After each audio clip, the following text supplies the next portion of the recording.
E se eu te dissesse que existem mistérios na internet que ninguém conseguiu explicar até hoje? Prepare-se para conhecer um enigma bizarro que vai te deixar de queixo caído. Em 2012, um código misterioso apareceu na internet, desafiando mentes brilhantes a decifrá-lo.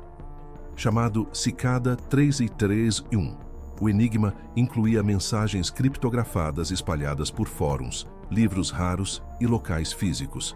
Muitos tentaram resolvê-lo, mas seu propósito permanece desconhecido. Teorias sugerem recrutamento secreto ou um grupo hacker. Após alguns anos de atividade, a Cicada 331 desapareceu sem explicação, deixando um dos maiores mistérios da internet sem solução.